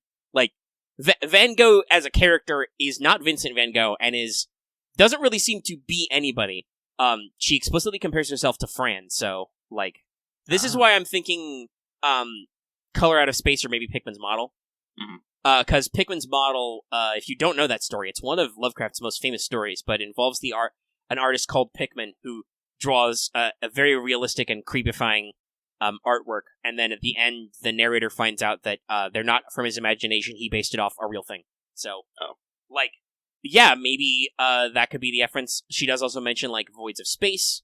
So that's the color out of space, obviously. Like, the color out of space, the color that does not exist. It's, again, one of Lovecraft's more famous and catchy works, even though the idea of a color you can't describe is kind of lame. Like, the actual story is horrifying. Mhm. And it involves a color that comes out of a meteor and then fucks off. Like, there's a lot of things they could work with there. There are some references to Mars, which could be a couple of things, but again, I don't know how not obscure those are. We probably have to wait for a full profile translation, if anything. Because, like I said, the only reason why we're reasonably sure that Consort Yang is associated with Cthulhu is just because Cthulhu is like one of two fire guys, and also she's really mad at Summer BB, who is explicitly Nyarlathotep. Like, we know that Summer BB is Gnarly, Abby is Yog-Sothoth, because they used an alternate name, and the references in Hokusai are to Big C, even though obviously they don't get along well. So again, I could see this being a subtle King in Yellow Haster thing, but I don't know if it's got the right vibes. It's probably not Shub, as a lot of people have pointed out, because there's not enough Black Go to the Woods, Mother of 1,000 Young thing going on. I keep saying, if... Also, I gotta be real. They've already had Pochi do at least one CE. If they're gonna do a Shub Nigra foreigner and they don't fucking hire Pochi, flabbergasted, poleaxed. Again, if it's not big to RR energy, I'm gonna be super upset. Also, that's not Shub Niggurath, so, like, yeah. Anyway, let's actually talk about the unit, theory crafting aside. So, Van Gogh is set up as a low attack, high HP foreigner, which makes sense since she's basically a weird support/solo build. So, I believe this is our first, I have to double check, I believe Van Gogh is our first foreigner that has a pure quick deck, QQQ, AB. High hit counts and NP gain to make up for the fact that she's mostly hitting on quicks. But remember, quick does generate NP, so that's actually going to be pretty good. And let me actually double check. I think, is there any foreigners who have the... No, yeah, she's the only one with the triple quick. Voyager and Summer Abbey only have double quicks. So, pretty interesting. So, alright, we're going to be here for a second, because let's talk about her NP. So, number one, this is a non-damaging support type NP, by the way. First thing it does, it inflicts terror on all enemies, so they get the delayed stun effect. It has like a 500% chance to inflict terror, so she will always give them terror, it just has like a 60% chance of proccing, you know? Mm-hmm. And then it gives your team 50% crit boost and 30% attack boost for 3 turns. The attack, by the way, is her overcharge, it goes up to 50%. The crit, I think, is flat NP level scaling. Yeah, so if you get her at NP5, which obviously is a thing, but still, that would be a 100% crit buff for 3 turns. So that's one of those spicy scales. And generates 10 stars per turn for 3 turns. And now, also, if you have an ally with existence outside the domain passive, it gives them another plus 100% criticals for 3 turns. So all foreigners, Summer BB, Okijiji Soji, because she's from space now, because of the jetpack. Space. Incidentally, this means that she also has domains, so after she pops her NP, which isn't arts, she will give herself minimum 30% attack, 150% crit, and free stars, while enemies are potentially stunned. Now you see the solo commentary. You can basically have her go like NPAQ or NPQQ and just go apeshit. So, let's talk about her skills. By the way, in case you can't tell, Van Gogh was the servant I said whose paragraph is twice as long as Nemo's. Even with the extra field effects, Nemo's very together. Van Gogh is a thing. So her first skill gives her a 1k to 3k guts for 5 turns. It can apply multiple stacks of curse to herself. The curse damage is only 100. And depending on how many curse layers she sticks to herself, she gets 5 to 10% NP. So I think it's a max of like 15 to 30%, because she can give herself a chance to do 3 stacks of curse. And I believe the way it's phrased is every curse stack she applies, she gains battery. So if you get all 3 to stick, she gains a maximum of 30% battery. Still a little weird and rando. Second skill. Reduces all enemies' defense by 10 to 20% for 3 turns. It reduces their quick resistance by 20% for 3 turns, and gives the party 1 hit of evade for 3 turns and 300 HP a turn for 5 turns. But also it gives them all a low-level curse, like 100 damage for 10 turns. Got a lot of demerits going on with Van Gogh. Makes sense. And then, the final skill is a targetable skill. It gives an ally 20 to 30% attack, scaling the skill level, and better star absorb for 3 turns. And an on-hit effect to remove a stack of curse when hitting with a quick card. If you hit with a quick card and that removes a stack of curse, you give yourself a further 10% attack boost for 3 turns. However, Van Gogh also moves all curse stacks to herself when you use the skill. So you can't, load up an ally with curse and then stick this buff on them. You have to do that after. Or alternatively, just use it on yourself, so she gets all the curse stacks and gets all the bonuses. Again, this is what I mean by, she's rife for, weird solo setups. For passives, she has Domain A, Insanity C, that's the Abigail special buff that gives you Buster bonus. Not Madness Enhancement, just being crazy. Item Construction B-, and Divinity B+ for passives, along with she has a special skill called Sunflower's Curse. Van Gogh can never be killed by curse. Her HP always stops at 1. That's terrifying. Yeah, so basically, none of her self-cursing effects will ever kill her. They will only always leave her with 1 HP, and she has a Guts that has a decent amount of HP. This is a weird servant design. I like it a lot. Ostensibly, she is a support foreigner. You combo her with somebody like Voyager or one of the Abigails, maybe, as damage dealers. You will get huge crit bonuses, extra attack, all kinds of stuff out the wazoo. Excuse me. Seriously, that's a default. If you use her NP, you're giving allies who are foreigners, or others, if they fall into that niche, a 150% crit bonus for 3 turns and a 30% attack bonus. You can then give your enemies 20% defense down and 20% quick resistance down. It's real spicy. As a run of I would argue a support foreigner, she's real good. Very interesting, does a lot of interesting stuff. Plays a lot on her own things, and a lot of people are comparing her to Super Orion. I don't think her damage output is quite as crazy, but she is absolutely a unit that if she's the only one left, using her skills just on herself will still mean she goes burr. This is how you design a quick servant, guys. She actually has 3 quick cards. Her NP is still arts, but that makes sense because it wouldn't benefit from hit counts. So, but she makes enemies more vulnerable to quick, gets effects, loves to curse herself, can turn that into more attack. So yeah, a very spicy but complex unit. Very interesting. We'll see how that goes. I'll have to see how much I feel like rolling on this because, like I said, this is right after Himiko. So, at least we'll have some time to think about some stuff. Oh yeah.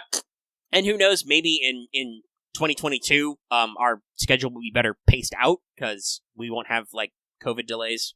Mm-hmm. So they can pace this out better because there's still a lot of gap time, but they can probably still make it run neater. Yeah. So that's our new servants. Interesting that there's no SRs at all. It's just permanent SSR and limited SSR.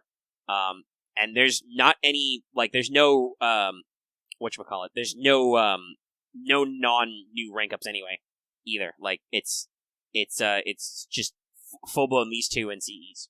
As a permanent ad, Nemo's a good choice. Really good. Like I said, that's one of those servants that people have been sitting on for a while. They've been, like I said, he's about to be a recurring character. Mm. As a unit, Nemo is tagged solely as male, obviously played by a lady, because he's Shota. By the way, fun fact, look this up. Same VA as Fire Daughter, Ifrit, from Arknights. Also, a lot of other stuff. Nemo's voice actress is pretty prolific. But you may see some Nemos who have slightly higher pitched voices and are dressed in lady costumes.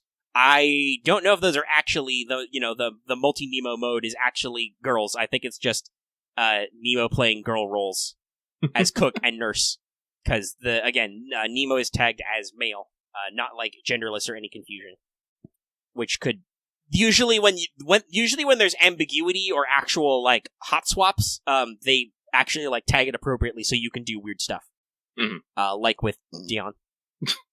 The other interesting thing about voice actors is I looked up Van Gogh's voice actress. She seems pretty new. Only has a few roles going back a few years, so that's interesting and cool. Good for her. Get an FGO role, which will probably be pretty popular. A lot of people seem to like Van Gogh. As a design, as a unit, does a lot of interesting things. Foreigners are obviously all a big deal. Actually, that reminds me. Who drew Van Gogh? This is a good question. Art? Kibadori Urue. Don't know that one. Did they draw anything else? This is yet another foreigner who's not drawn by... I'm pretty sure that's not the same artist who did all the other big foreigner blocks. Sorry, checking artists on... Yeah, no, that's right, because that's Kuroboshi does the other foreigners. Mm. So yeah, this is a different artist who did Van Gogh. Don't know much about them. I'm double checking. Yeah, I don't see any other real comparisons to stuff they've done. Some people in the comments can let me know. But yeah, so there's your new facts, your new servants. Interesting. Very interesting. All right. Yeah, I think that's everything. Yeah, I don't got anything. Let's see. Time to look at the calendar. My computer's being a little sluggish, but I will get to calendar stuff. Because we need to maybe make some future thoughts. Okay, so... Alright, so the stream will be the 19th. Our show will be the 20th. That's when we record it. It'll be posted the next day. And, as we say. Since there is a pre-campaign that involves stuff that we will probably have a break, we will be doing the Lostbelt 3 pregame next week. Yeah. To cover all that stuff. Also, I will probably fire off the an upcoming Wanted next week sometime. I'll have it ready to go for when they announce the banner. Sorry, That'll Lucky, check those great people, and Murasaki Shikabu was there. I was like, I need her! I was like, damn it. Yeah. There's a lot of fun, great people in Civ. Oh, yeah. Learn more on What's Up. Also, supposedly this, I don't know if it's part of the next DLC block or not, because Civ is very ambiguous about this part. But they are planning on adding more great people. I don't know if that goes in base game or not. I like their updates and their deals, and the content in the DLC, just the way the DLC scheme works is very confusing sometimes. Anyway, yeah, so, next week will be the, like I said, expect to see a Wanted and the Lostbelt 3 pregame. This will be the first in the next couple of Wanteds that will be assisted by some outside scholarship. Mm-hmm. I've had somebody beam me some notes, and, I'll have to discuss exactly how it's going to work, but, for a future upcoming Wanted, I'm expecting basically a guest presentation, at least on the history part. Okay. And we'll see how well that works out. Okay. And yeah, that's that. So, I can close the Mailbag tab. I don't need that. The only other thing to talk about, I think, with like our general upcoming content is probably will not do Teach Me Mega Sensei that week. But I can tell you, with 3 days left, it's probably going to be Holy and Demonic Swords. Now, the interesting thing is there is about a week left on Fanservant Friday, but it is currently deadlocked. It's a full tie between Kagehime and King Laikan. But that has about a week left. I gave that some more days. When did that actually... Can I check when that actually is set to end, Patreon? I know it says 7 days left, but let's see exact. Okay, so that will end on the 20th. So that will end on that day of the show. So if there is a tie break that day, I will have Lucky break it. Yep. Which will probably mean Kaguya. Probably.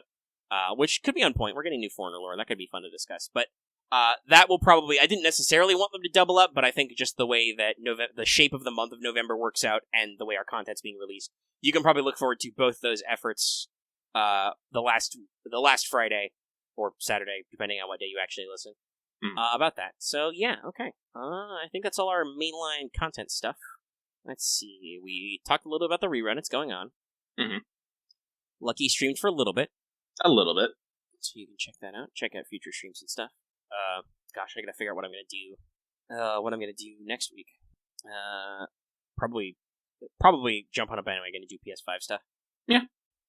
I've got Bug Snacks. I haven't played it, but it's the PS Plus free game. Shout out to the Onion. Yeah, that was great. That was great. And I also and shout out to the developers of Bug Snacks who like took that one on the chin and flipped it real good. Oh yeah. Like some people in our Discord were sassy about journalism, but I'm like, no, you guys don't understand. You don't understand the Onion. Ends. Yeah. This is hilarious on both ends. Both the Onion giving a typical sarcastic pull quote, and then the developers turning it into an actual thing. But alright, so, let's see, yeah, the stream is the 19th, so that will happen before we do our next show, so we'll be sure to talk about all that. We'll be listening in. You can probably hang out with us live. You know how it is. Just remember to shush so Make can hear the stream, or he'll get mad at you. Real mad. Yeah, alright, okay. I think there's no point in faffing about anymore. We've got all the stuff out of the way.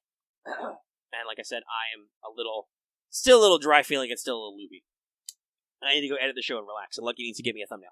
I'll get you a thumbnail eventually, don't worry. Yay. Yay. Alright.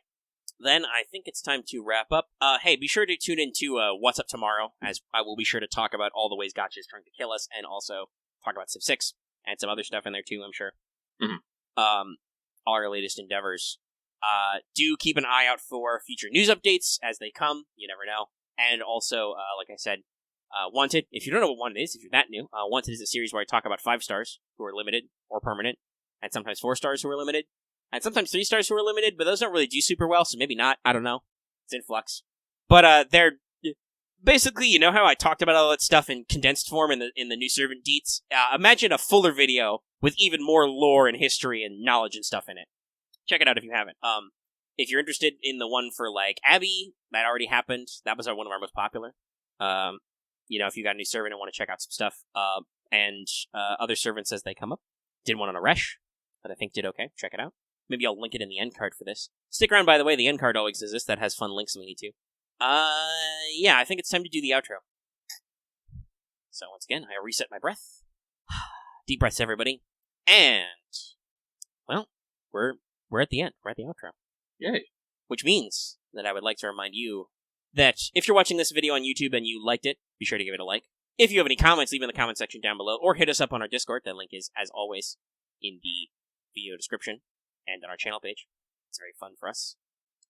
You can also listen to the show live. I don't know when the next live show will be. Probably New Year's? Probably. Yeah, we're, hey, if you guys can push us to 3K subs, we'll definitely do one then. Yeah. Tell your friends, get us to 3K subs. We'll do a live show. I don't know what number are we on? 160 something? Maybe do one for 175. That might coincide with like a New Year's thing. I don't know. That's future planning. Anyway, we do live shows over Discord for public sometime and also for patrons. So tune in for that. If you're new here and haven't already, please subscribe to the channel so you can always get our latest videos, and be sure to hit that bell for notifications so you always know when we post a new video. Like I said, you want to make sure you're informed. Set your notifications to all. Follow us on Twitter. Join our Discord. We have an announcement channel there. It's great. It's full of news. We also have a separate news channel which should actually hook your FGO news, which is great. Also consider joining the channel. That link is below. It's a great way to make sure you support us financially for, about $1.99 a month. Get access to some emotes. More people sign up, more emotes we get. Mm-hmm. It's great. It's fun. I don't know what ones Lucky would pick if we got another emote slot, but he has some in the backlog. I do. It'd be fun. Great for streams. Also watch this stream. And of course, like it said at the front of the show, consider supporting us on Patreon. You can access this episode early in audio format, downloadable, for as little as $1 a month, or $10 a year. And at higher levels, you can get access to polls like Fanservant Friday and Teach Me Mega Sensei. Get access to shows live and lots of other goodies and shoutouts.